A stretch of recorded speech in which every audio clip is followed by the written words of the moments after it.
साधू संतांचे आशीर्वाद घेतल्याने निश्चित मनाला शांती मिळते आणि येणारे तुमच्यावरचे संकट सर्व टळतात असं आपल्या शास्त्रामध्ये म्हटलं आहे.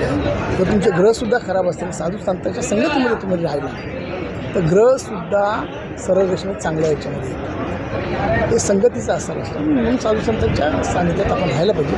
म्हणून परवाच्या दिवशी स्वामीजी माझ्या घरी आले होते.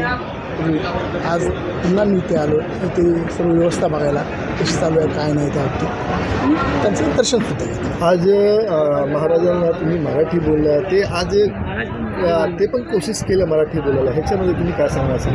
महाराजांना मराठी शिकायची खूप इच्छा आहे आणि त्यांना उद्यापासून मी एक चांगला शिक्षक सकाळी 11 ते 11:30 अर्धा तास 10 दिवस आणि महाराजांना तशी मराठी येते थोडीफार पण त्यांना शुद्ध मराठी यावी म्हणून उद्यापासून एक शिक्षण नियुक्त करते.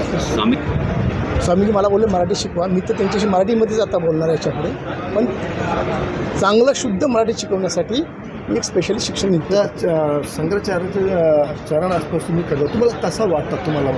एक असं फार मोठे ऋषीमुनी आहेत. एक शरीरामध्ये ऊर्जा येते निर्माण होते त्याच्या आशीर्वादाने. सब लोग बोलेंगे ओम नमः शिवाय ओम नमः शिवाय ओम नमः शिवाय ओम नमः शिवाय हरे हरे. आज का रुद्राभिषेक का कार्य पूर्ण हुआ.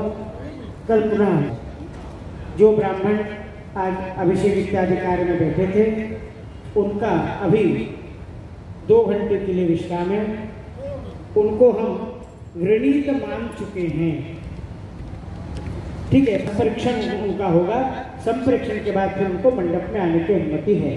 परंतु यदि पुनः नाम जब बुलाए जाए तो आप यदि अनुपस्थित हैं तो फिर हम उनको अनुपस्थित ही मानेंगे. फलाहार करें, कोई भी भोजन करने की जबरदस्ती न करें कि नहीं मैं नहीं खाऊंगा. ठीक है, और किसी को कुछ पूछना हो तो शीघ्र से पूछ लीजिए.